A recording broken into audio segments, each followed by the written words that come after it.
Hello, hello, everyone. Happy Sunday. I am your favorite Mindminx, and this is the Mindminx Show. And today we have a super special guest. Hello, Mr. Derrex Brady. Hello, how are you? I am amazing now. How are you? Oh my God. So, I'm supposed to have our conference call so that I can get all these giggles out, and it didn't work. Well, that's nice. I love it. Oh, somebody's saying it is echoing. All right, so let's put our volume down. Are you... All right, so let's do this. Bridget, thank you so much for letting us know that. This is a work in progress because we are on different coasts here. I hear her 2 times. Okay, how about... We're not going to be able to do the live? Not on Instagram. Tell everybody on Instagram, switch over to YouTube.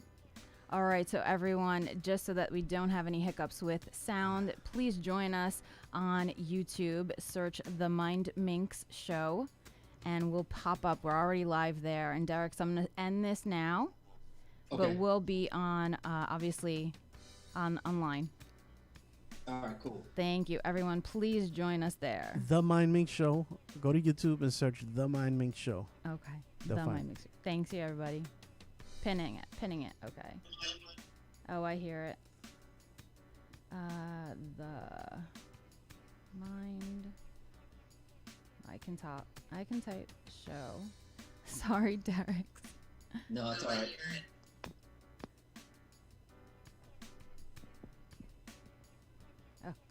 Okay. I'm gonna do one thing. I need to get up for a second. Go ahead. Do Go ahead, whatever you Derek. need to.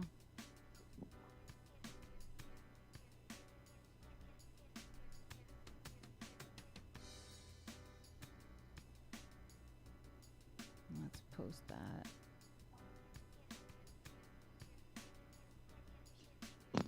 All right. Well, then I'll take my phone down. So Yeah, you could definitely take your phone down. Because then I can. I need to connect with anybody.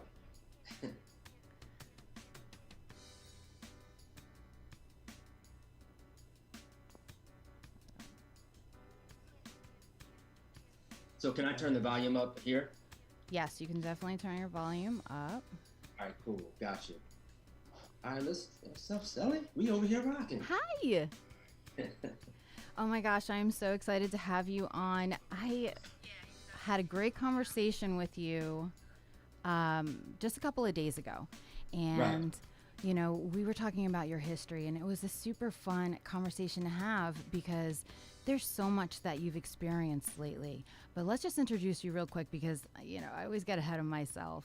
You are an actor, a husband, an activist, a humanitarian. Let's talk about these things for you. Absolutely. I love to. So let's get into it. With regard to acting, how did you get into acting? I've heard so many different stories from different people I've gotten to meet lately, and everyone has a different story. What's yours? You know, it's funny. I used to dance for different artists. This is starting to get out now, like, but I used to dance for different artists and go on tour, right? And from there, we decided that we wanted to do music, and it wasn't really like my thing, but I was with my boys, and we had this group, and we ended up getting a deal with Interscope, and it's called Project X, and after doing that, we did like a tour for Power 106, this high school tour, and just to get it all out. But I was like, this is not really what my calling is. And I was like, you know what? I think my calling is acting. And all my friends and family were like, he just don't want a job. I was like, no, I'm telling you, I really can do this. And the manager at that time, who was managing us musically, was a lady by the name of Tony Patillo, who worked for Suzanne DePass. So I was managed by Suzanne DePass, and they started managing me acting-wise. And they sent me out on a couple auditions, and I booked my first national commercial. And it was like, I think 2 weeks later, I ended up booking a recurring guest star spot on this show Any Day Now. And then from there, it just kind of snowballed. It just kept moving. And so that's how I got into it. That's amazing. And you've done, so the commercial that you're talking about, is that the AT&T one? No, that was more recent. I did that with Okay. Mark Wahlberg. That was Yes. fun. That was fun. We did that on the Warner Brothers lot. Fastest gig I've ever done. I think it was a total of an hour, and that was getting in wardrobe. Went in there. Peter Berg directed it, who did like Battleship, and he did uh, he did another. He did a lot of couple film Spencer, I think for Hire. He did with Mark Wahlberg, and Wow. Mark Wahlberg was in it, and I got to rock with him and do it, and it was a campaign for AT&T. Wow. That's amazing. That's kind of cool to be able to say, like, I did a commercial with Mark Wahlberg.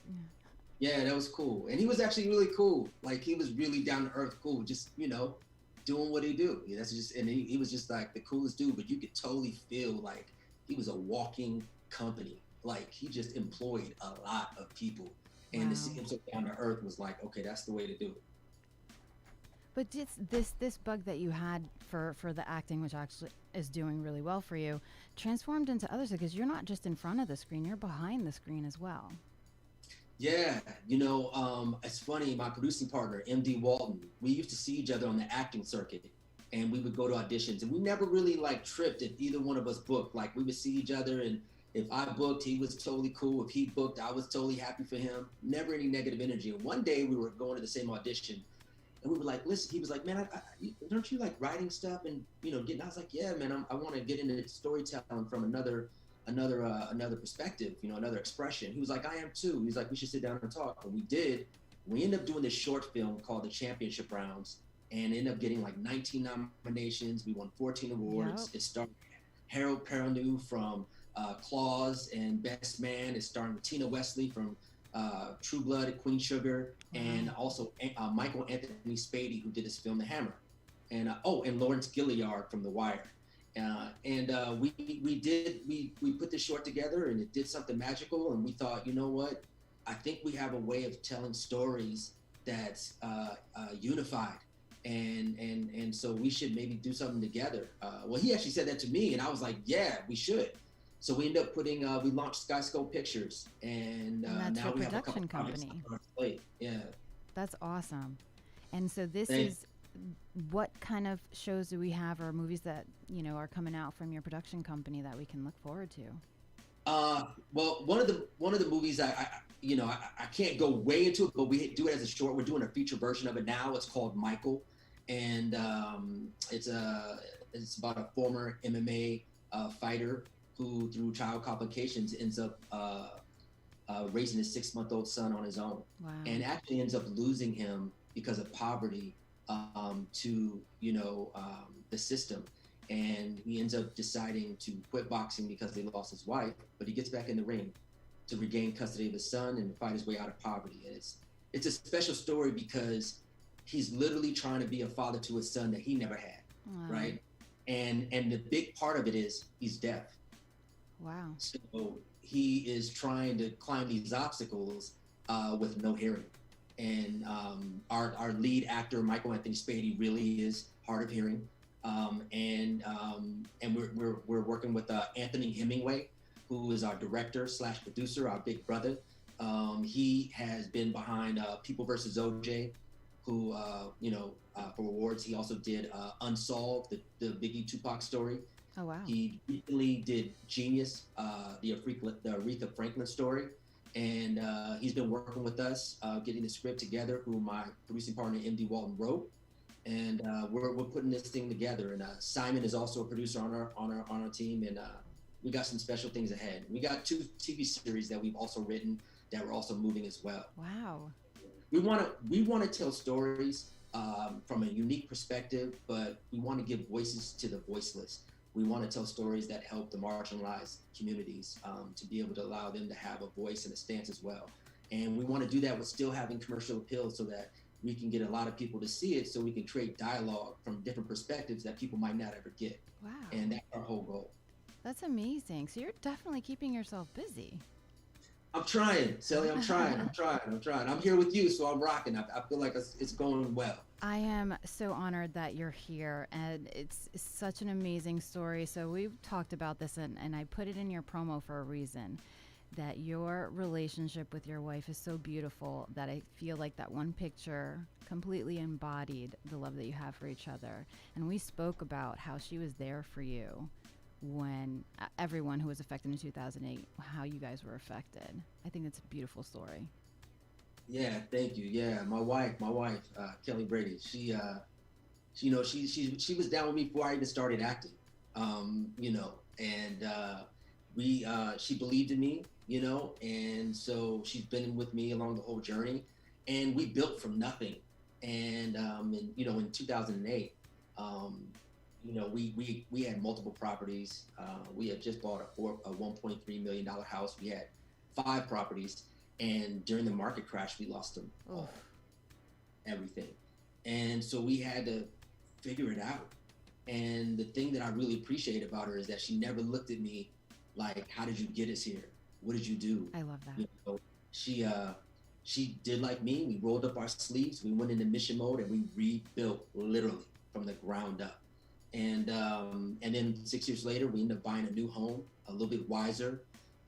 We wanted to get a property where I didn't have to be on a series to be able to pay for the mortgage, which we did. And so we just been, continue to build, but building it wiser and slower. We were really aggressive on the front end. But yeah, man, that's my ride or die. We've been together for years, and the thing about it is that it's ever evolving, right? Because the tools that we used in year 1, they didn't work in year 5, right? And so we continue to get new tools and get them in our bag so we can stay unified. So, there's times where I get on her nerves, It's natural. She times when she get on mine, but I tell you what, we stay in the battle and the fight together. So we're continuing to grow, but we're just growing unified. I love that. It's definitely embodied in your photo. Thank you.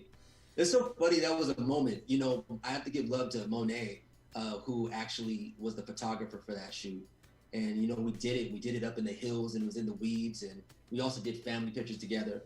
And I just whispered to her, and I was like, "Hey, come on." And she just right with me. She wasn't like, what do you want me to do? I picked her up, and we kind of talked to each other and laughed, and she captured the moment.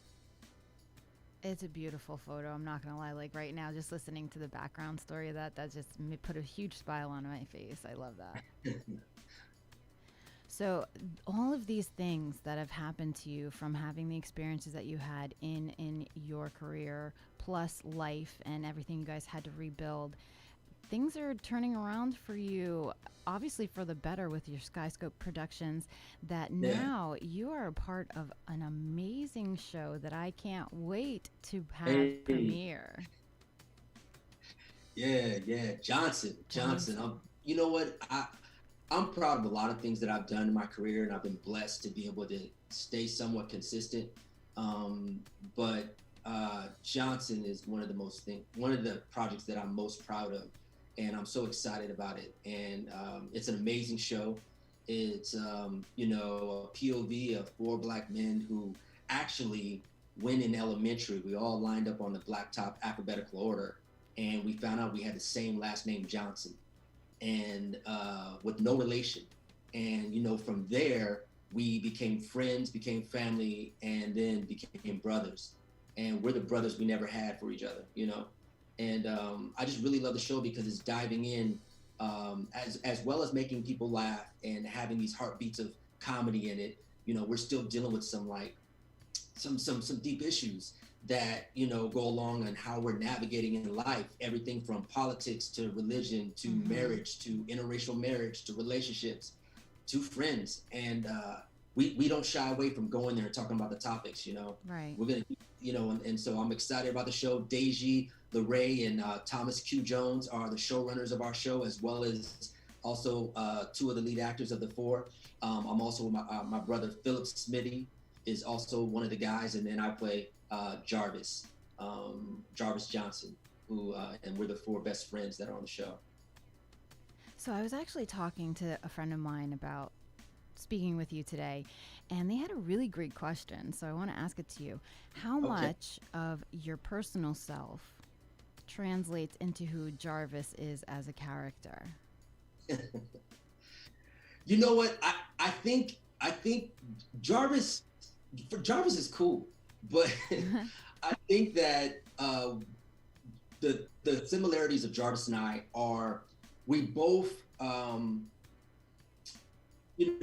from a predominantly Black neighborhood, and we both end up moving onto other environments where we had to learn to adapt and overcome. Okay. You know, for me, it was coming out from Michigan, Grand Rapids, Michigan, to Orange County, where it was predominantly white, Mm-hmm. and having to learn how to navigate in that environment. And Jarvis going from Atlanta to Yale, where it's predominantly white, and having to learn how to adapt in that environment. And I think that we both had to learn how to do that while remembering who we are and where we come from. And so sometimes that's going to, you know, poke different people on different sides of the aisle, who are your family and your friends. And so I think we relate that way. I think we're both also ambitious, you know. But I think the difference between Jarvis and I is that even though my environments might have changed, I'm still staying so connected to my family and where I'm from that I don't lose pulse on what's happening in the climate now. Okay.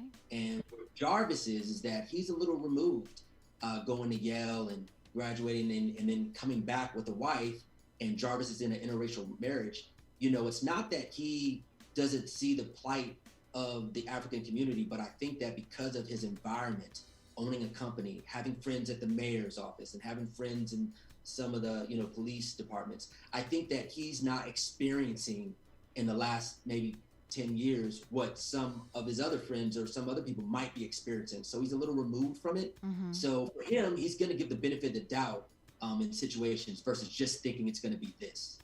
I think that's where Jarvis and I are we differ. That's so cool. I'm sorry. I'm like just watching you and listening to you. So, all right. So the show is produced, if I'm correct, by Cedric the Entertainer. What's it like? And you said it's kind of cool to have Cedric the Entertainer be your boss. What is that like? Man, it's cool. I'm not going to even sit in front because at the end of the day, he's one of the legends. Like, we have two kings of comedy legends on our show. We have Cedric the Entertainer and we have D.L. Hughley. Now, having Cedric as our boss is just dope because, first of all, he's just cool. You know what I mean? We just did some promos with him, and just how he came in and just, you know, made us all feel at ease and was so funny and cracking jokes. He just made us all feel comfortable, and still he's this legend. So Cedric is very cool, you know what I mean? And I'm encouraged to have him, you know, as our boss. And he's there, he's with us, he's connected with us, he knows what's going on, and he totally, you know, watches all the shows. He's hands, you know, with working with Deji and Thomas. And so it's exciting to have him, you know, a part of it, as well as leading the way for us to be able to get on the air. That's so cool. And so with regard to the characters, the four Johnsons, did you guys know each other before filming, or like was there a camaraderie before, or was that built after? Because just even watching your promos, you guys look like you've known each other since grammar school. Hey, you know, it's funny. I knew Deji because we had worked. Well, actually, Deji and Philip Smithy. Philip plays Keith Johnson. Deji plays Greg Johnson, and Thomas Q Jones plays Omar Johnson. So I knew Deji we did this film called Killing Lazarus, directed by Desmond Faison. And so we didn't have any scenes together, but we knew of each other. We would see each other on set. We'd have great conversation. And then we did this other project for HBO, and it was written by this talented young writer, Jamila Biggs Yarbo. And so it was our second time. So I knew Deji a little bit. We had some, you know, good conversations. I knew Philip a little bit, but I never met Thomas.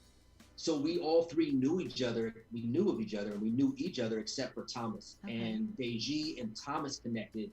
And then once we decided that we were going to do the show, that's when we got introduced to Thomas. And it was funny. We went out to eat and had drinks, and we just literally connected. We were laughing, cracking jokes. And it was like we knew each other forever.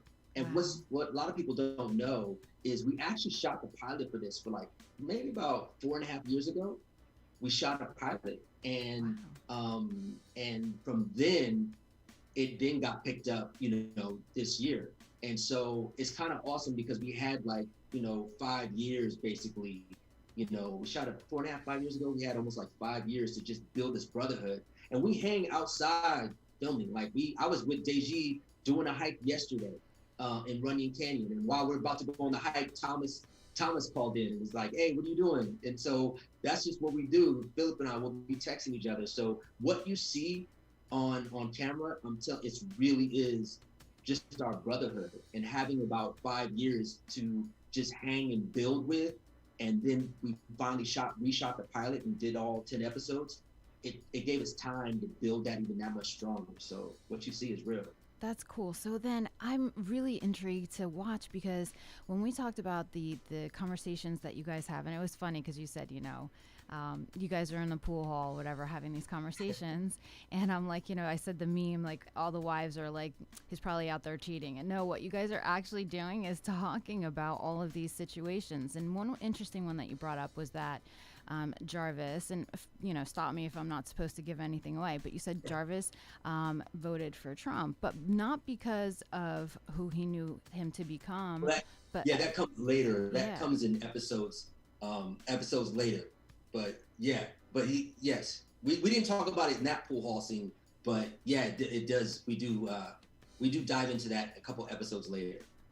So it's interesting to see that you guys do have these conversations with each other that are actually impactful for your life. It's not so superficial that you're talking about the chick who's got, the short skirt next to you. Yeah, listen, you got Greg, who is getting into a relationship, and he likes the company of women, and you got Thomas, who's actually married, but he's going through a divorce. And then you got Keith, who's just trying to get his girl, and I'm married. So I'm staying focused in the lane, but you got Thomas that's trying to, figure out if he's going to salvage his marriage. But you got Greg, who he's going to notice the skirt. You know what I mean? He's going to notice things around, as well as Keith. But we're not really focused on that. When we're like the scene you'll see in the pilot episode, when we're at the pool hall talking, we really are just together. There's nobody covering for each other. There's nobody out with another girl saying, "Hey, if my girl calls, I'm with you." Like, we're really at the pool hall scene just talking about stuff. And we actually get into a moment where we talk about the N-word. I won't go too much into it. Okay. But no, don't give it away. But we do get into that. And one of the things I think that the audience is going to love about the show is that, first of all, the women in our show, they have a strong presence and they're amazing. The actresses are amazing and they have a voice. And so this is not a show that's bashing women in any way. It's just giving a male perspective of how we navigate through life. And we're gonna also hold each other accountable. So I think the women are gonna be able to see that this is not men that are just letting things pass over. And so in the pilot episode, they kind of talk about, why are white people, people not of color, or not black, should I say, are using the N-word. Right. And we kind of dive into that. And Jarvis is kind of like, listen, it's kind of tough not to expect some of the kids to use it if we got it all in our songs. And the other guys are like, wait, hold up, they should just not use it. And Jarvis's kind of thing is that his perspective is like, look, I don't like hearing the word, but I do feel like we got to clean house first, right? Before we start going after everybody that's using the word, we got to hold each other accountable and really deal with the fact that we use it internally, right? And we use it on all our songs and we use it with each other. And so if we don't like hearing the word, then maybe we shouldn't be using the word. And the other guys are like, regardless if we use it or not, it's our word. We took power back of it. So I think like the show is going to really deal with some issues that are going to be some triggering issues to be able to show some different perspectives on how people are thinking about some deep issues. I love that, because the strength that it takes to be able to do that when there's so many opposing views, especially with that one word. That's amazing that you guys are doing that and you're tackling these things.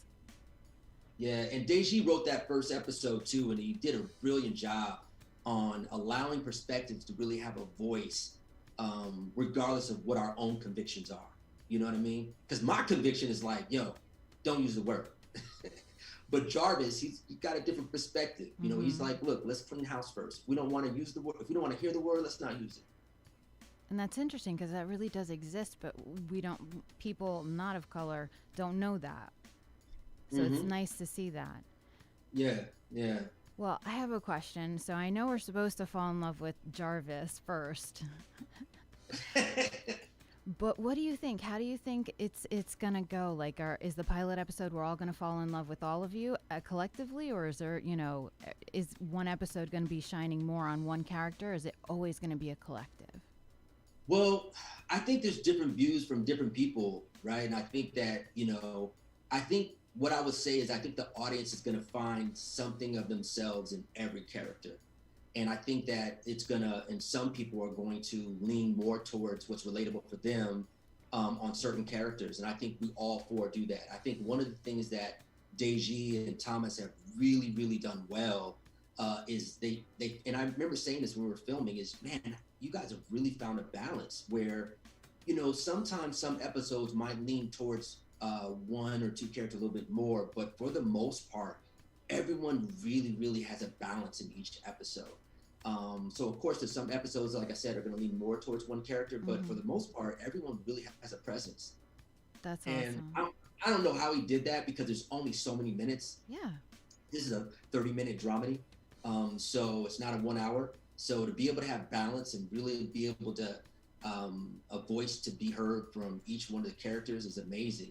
And with those characters, there's love interests that they're having a voice, right? So that's something that's going to be able to be seen as well. We have Kalila Joy, who is playing the wife of Omar Johnson, played by Thomas Q. Jones. We have Terry Victoria Abney, that is playing Serena, who is dating Greg Johnson, played by Deji Lorraine. We have Rosa Acosta, who is playing the love interest of Keith, who is played by Philip Smitty. And then we have Jessica Luza, amazing talent, that is playing the wife of Jarvis. She's playing Lisa Jarvis. Or the wife of Jarvis, she's playing Lisa Johnson. Okay. And so while the four leads are having these voices, these powerful women are also having a voice. And how they did that in the writing and the producing of this is amazing to me, but hats off to them.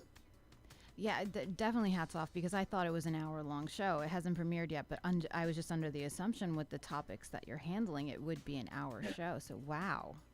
I'm telling you, man, we're going to leave people wanting to wait for the next week. After the premiere is going to do the double episode premiere. And then after that, it's going to be an episode weekly. And people are going to be, I believe people are going to be thirsty for it because it moves smoothly, but there's still a lot in there in that 30 minutes. You're not feeling like, man, I just picked my cup up and what? Yeah. Yeah. So, yeah. That's what we talked about. I asked you if it was something that we could, you said it and I forgot it again. We can't binge on it. It's like, damn it, we can't binge on it. You can't binge on it. The first night, you can binge on 2 episodes. 2 episodes. August 1st. August 1st on Bounce TV. Let's make sure we get that out there. So go ahead, plug your show real quick before we go on. Johnson premieres on Bounce TV August 1st, 8 p.m. Eastern, 7 Central. And you can find that on Bounce TV. And for those that are only streamers, they can find the show also on an app by the name of Brown Sugar app. They can just go get the app Brown Sugar, and they'll be able to stream the shows as well. So you can get it streaming as well as you can get it through your service provider. Okay, I'm glad you said that, because we're definitely gonna keep mentioning that throughout, because I'm one of those streamers, so I don't have cable service. Okay, see, there you go. Get the Brown Sugar app, and you all cool, Sally. You in. There we go. All right, so really quickly, I just wanted to remind everybody we are here with Derrex Brady on Mixed Vibes Radio. You can find us on YouTube, Instagram, and of course, Twitch and mixedvibesradio.com. Don't forget to like, add, and share. And oh my gosh, Derrex Brady is here. Hey. So I wanted to talk, we talked about this the other day, that you are a humanitarian and you do a lot of nonprofit work. And we talked about one in particular that's very, very close and near and dear to you. Let's talk about Young Warriors. Yes, Young Warriors. It's a nonprofit. It was founded by Jason Hill, who's also a good friend of mine. I've known him for maybe 16 years. And he started this nonprofit. It's pretty amazing because he was born in Akron, Ohio. same place LeBron was. It's one of the hardest, neighborhoods in the hoods, and he's a blonde-haired, blue-eyed white guy. You would never know it. If you saw him, you'd think he's gonna go surfing. But he's from around the way, and he grew up there, and he grew up to a drug-addicted mother, and he and his sister, who he was left home many nights, he never met his father, never knew his father, nothing. And so as he grew older and went through trials and also victories, he ended up creating this nonprofit called Young Warriors. It's for fatherless boys. Wow. And so he takes in fatherless boys and brings them in and helps them understand and learn what it is to be a man, and not these just macho ideals, but really teaching them, so they're learning how to look someone in the eye and shake their hand, and how to be able to say their name and articulate themselves. They're learning everything from how to do PowerPoints to going on field trips. I actually got to mentor and go on a field trip where we all took them to the Nestle Corporation, and they all got to put PowerPoints together and do their own pitch on why they should have the opportunity to do the next candy bar. Wow. And so they do stuff like that. And he's partnered with Eric Dickerson, the running back, the legend. He's got the most running yards than any running back ever, 2105. Wow. It will never be beat, I don't think. And so they have a golf classic that they do.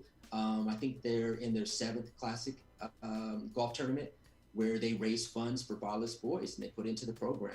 And they're helping kids with everything from books, sometimes backpacks, and they're taking them on all these trips, even to the football games, so they can have experience, fun as well. So I really love that. I called him one day and I was like, so what are you guys getting into? He was like, oh, we're gonna make go-karts. Go-karts. And then the next day he might be teaching them how to tie a tie. So Amazing. It's a really amazing organization. Me growing up without my father, I wish I had a program like this for me. So it's something that my wife and I wanted to contribute and really find ways to help them, financially, as well as contribute ourselves. I got to shout out Yahoo. I was able to bridge Yahoo and Young Warriors together, and they ended up giving him a grant for $35,000. I read that. So, that's amazing. Yeah, it's a program that really is dear to my heart. And actually, when you talk about some of the projects we're doing in our slate, that is one of the biopics that I actually am currently finishing up on writing now, is about the story of his life. And it's an amazing script because he already has an amazing story. And I think when it comes out, I think people are going to really fall in love with who he is as a person and what he's done with his heart to really help other people. Do you know the one thing that I find most cohesive about our entire conversation, and we've jumped around to quite a few different topics, but you definitely involve yourself with a very passionate cause. You don't just do things for the sake of doing it. I find that a lot of the stories that you're telling in your movies, your shorts, even in your nonprofit, all have that same, you're doing something for the betterment of life, and I think that's really beautiful, and I want to thank you, because I don't think enough thanks are given when people do something like this. Wow, come on, Sally, what you gonna have a brother like hold my head up like you ain't gonna make me cry. Now I appreciate that. Thank you for that. You're very welcome. As long as I'm not the one crying, then we're all good. I'm an ugly crier. I think it's the way to live, right? Is to be passionate. I don't really, when I was younger, I probably would try to, reach out and do everything to be part of everything. But I've learned that, it's the quality, not the quantity. And so whatever I'm going to do or participate in, I'm going to be all in, all chips in with everything I have. Even the pilot, when we did the pilot for Johnson, when I first got the script, Deji was like, hey, and he did it really light. He just said, hey man, while we were working on that HBO thing, he was like, hey, I got a script I wrote. You should check it out. I think there's a character in there for you. I was like, cool. And I read it, and within 3 days, I got back to him and said, I'm in. And the reason I bring that up is every actor that participated in that first pilot that we shot 4.5 years ago, no one got paid. Wow. What's even bigger, Sally, is no one even asked, how much am I getting for this? Wow. We just believed in the script. We believed in Deji. We believed in Thomas, and we just did it. And it's rare in Hollywood that you do something like that and then turn around, be provided to be able to take care of your family doing it, right? Deji and Thomas were emphatic about keeping the cast. Because normally you do that, right? You do it for free, you get in, and then when they go to sell it, they got these other actors that they got these contracts with and development deals with, and then they put those, big names in there, and then you get the calls of, bro, I'm sorry, but I'll find a role for you. They were like, our lead cast would not change it. Wow. And that was what took 4.5 years to 5 years to find a home. They were not willing to change the cast just to get it made. And you just don't hear that. That's rare. It's super rare, even now. And I wish it's something that we can teach our children and other generations, because I didn't learn this until it was, and even if it's late, it's better than never, but definitely quality over quantity. Like this and like I said to you, the camaraderie, that's why I had to ask you if you guys knew each other before that pilot, because that was amazing. Just conversation to watching the little promos that you have on your page. I think it's phenomenal. It's phenomenal. Yeah, thank you. I just got back from, I'm going to try to say it right, because my wife was like, you don't pronounce the Z. Cihuatanejo, Mexico. Okay. You got to take some time off. I saw that. Beautiful. But I was there with Deji. Oh, really? And his wife. We went out there. So I only bring that up to say that, that camaraderie is real. We'll go and take trips together. We all took a trip to Los Cabos. So yeah, that friendship is absolutely real. I love that. All right, so we already half an hour into our conversation. That's really amazing. Yeah, I told you, it goes by quick. It does. All right, so I wanted to bring something up that I saw on your profile and talk more about it. You were a part of Transformers. Oh, I did the campaign. The movie campaign for that. You know what was crazy about that is I was actually in jury duty when I had the callback. And I didn't think I was going to be able to make that audition. And for whatever reason, I prayed about it.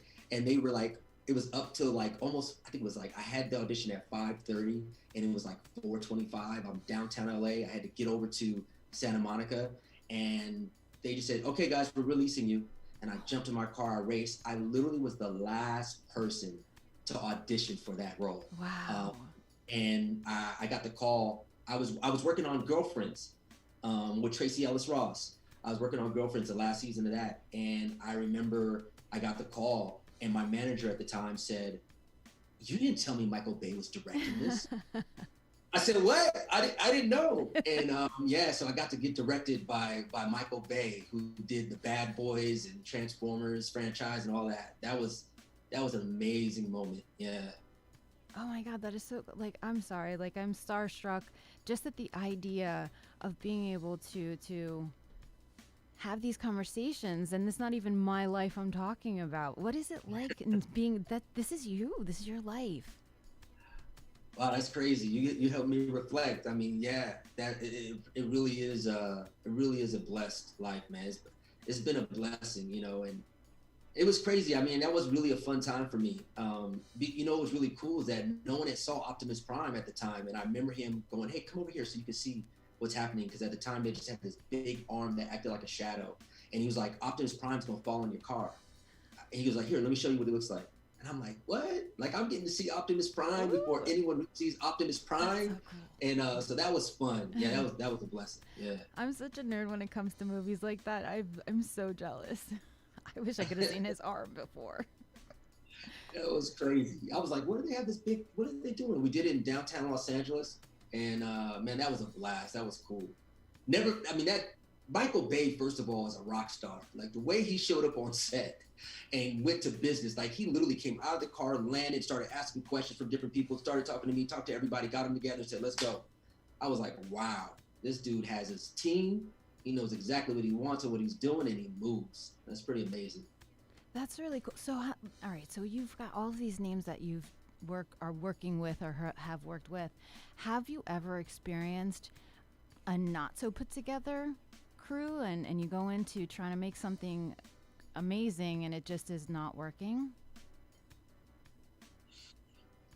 I've been blessed, not really for film and TV. I mean, like you always have the quote that they say, hurry up and wait, I did a film. It wasn't that it wasn't together, but big budget films just move slower.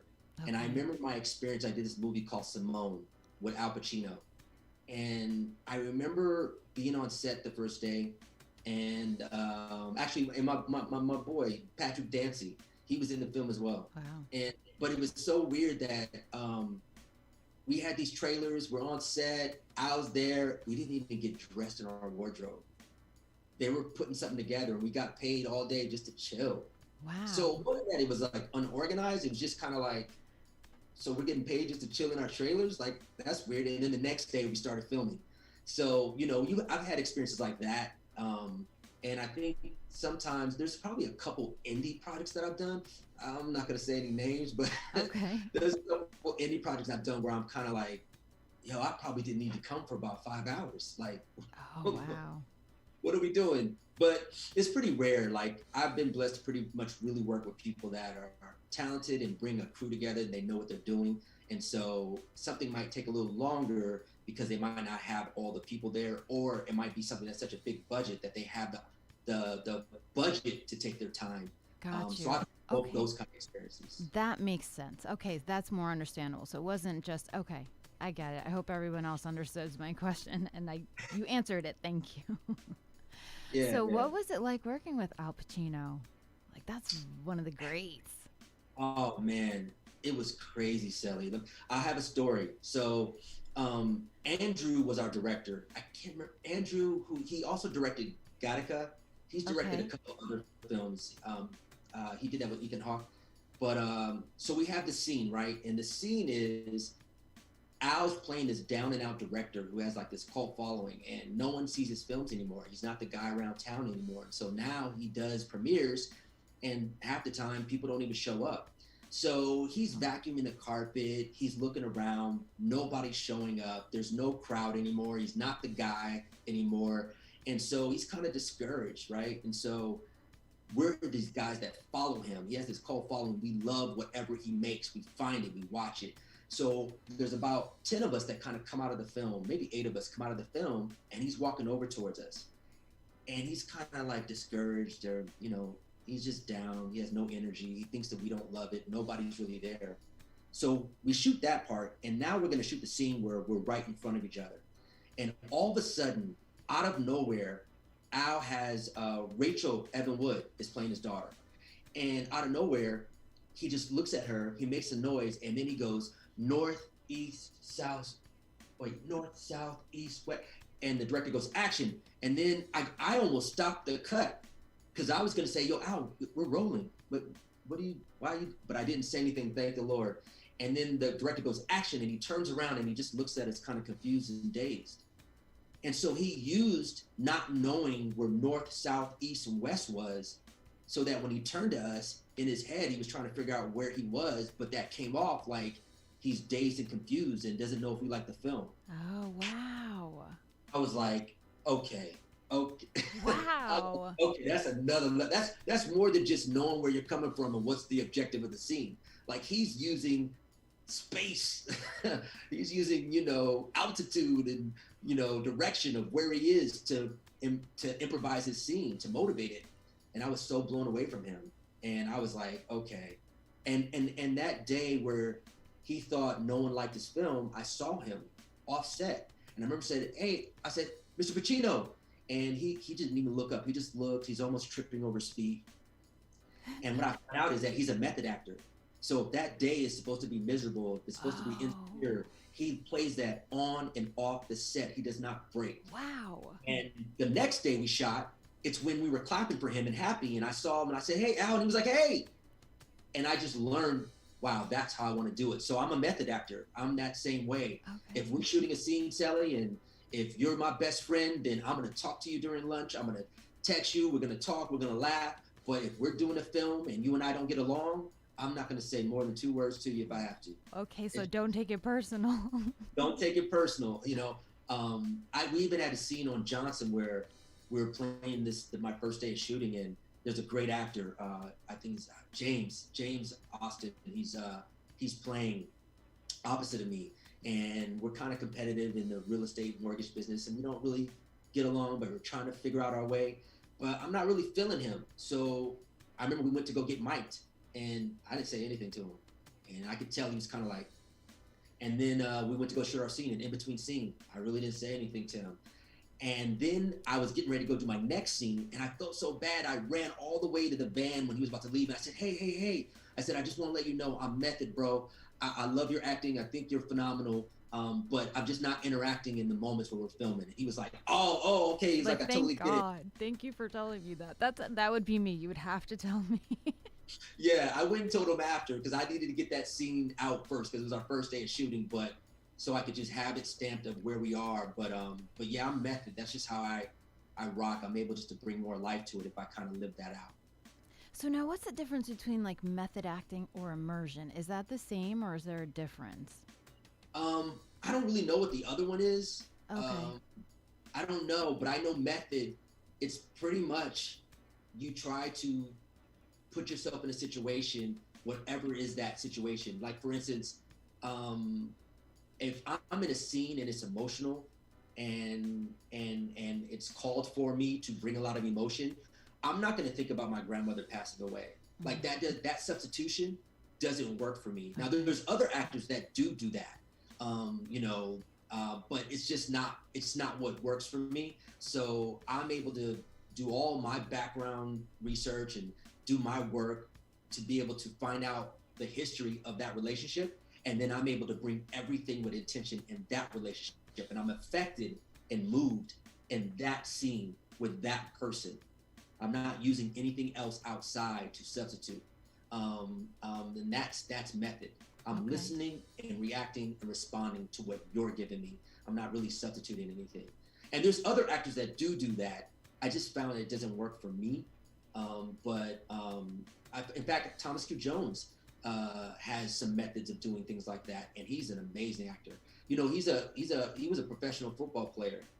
He was a running back for the Chicago Bears and for the Jets. They actually went to the Super Bowl against man. I'm not a sports person, so I'm taking your lead on that. It was Peyton Manning's team. The Giants? The Oilers. Was it the Oilers? Buccaneers. No, not the Buccaneers. I don't know why I'm going totally blank. Who? No, it's not the Patriots. Peyton Manning. No. Oh my God, Manning. we're gonna go through all of the teams. I don't know why I'm going blank on it, but they went to the Super Bowl, and Peyton Manning's team actually won. But yeah, Thomas has been part of the Super Bowl. But anyways, people are going to be surprised to see him as an actor. He's not a football turned actor because he just wants to do it. He really has a gift to do it, and he put in the work. He actually trained, and when people don't know that, he went to classes for years to really learn his craft. And I think a lot of people are going to be surprised by what he brings to the show, as well as Deji and as well as Philip Smithy. We've got some amazing actors on the show. Yeah. Oh, that's cool. Do you think that you guys are your biggest cheerleaders? Because the way you're speaking about them is so beautiful. I love that. I think so. I think we are, like, in between scenes when the other person has the scene, when it cuts, we're looking at each other and they're like, yeah, or we'll give each other thoughts or something like that. But we're totally cheering each other on. I mean, Thomas was just calling me yesterday telling me how proud I'm going to be of my work on the show, and Deji as well. The thing that I really love that I haven't always experienced is when you have someone who is a director, writer, producer, who's also an actor. Sometimes you could still be competitive as an actor, even though you're wearing these other hats. Mm-hmm. And one of the things that's really amazing about Deji and Thomas is they want you to shine at your best in every scene. They want every moment, every scene to be amazing. And that's rare. A lot of times, sometimes actors who are also directors, writers, they can't get out of that actor competitive moment. And so sometimes your best scenes aren't always used. Sometimes your shine might be tried dimmed a little bit. Mm-hmm. And with Deji and Thomas, it's not happening, not on their watch. They want you to look the best and be most amazing in every scene. And I just love that. It's so rare. That's so cool. So how long did it take you to film these 10 episodes? We shot for about 3 months. Okay. We were allowed to come back for 10 days during Christmas break, and we did this, mind you, during COVID. Wow. So we were, and they had the system down. I mean, shout out to Bounce TV and to, Keisha Cash and David Hudson, and Thomas and Deji, being our showrunners, really just protecting us on set. Miss Carla, who was our medical on site, like we tested every 3 days. Wow. And we were in a bubble. And, with little scenarios might be happening there, that we had no major outbreaks and everybody was safe, and they kept us totally protected. And we shot the whole season, 10 episodes, with no mess up or break for filming. So it was pretty amazing. That's so cool. You know what? That is pretty impressive, because this was such a trying time that, just having that in the back of your head, knowing that, damn, could I contract something, bring it in, somebody give it to, and then still keep on point with your character and your empathy and exemplifying what you were trying to do. That's very impressive. Thank you. Yeah, it was something to adjust to, because we had to have masks on the whole time. And they would make fun of me. Deji would make fun of me because, listen, I'm part of beer game, right? I got the goatee that go up a little bit. It's it's a little thick. So when I put on, the mask, it would scrunch my goatee up, and so they would have to come down and fix it. And I was like, man, this beard, this mask is getting in the way. But we were able to do it and just keep it moving. Everybody was professional. Jazz, I gotta shout out Jasmine, who was my makeup artist, my point. Lo, who did the hair. My boy Booney, who was my barber. They kept us all looking fresh and tight, even though in the midst of doing these things with the mask. I think the only thing that was kind of tough was when I came back for Christmas break, I had to have my family all get tested. I had to make sure that I was coming into an environment that was COVID free. So bless them for doing it. They made sure that they were safe. I was able to come in, but for the first, I think, day or two, I had to keep especially for the day, I had to keep my mask on.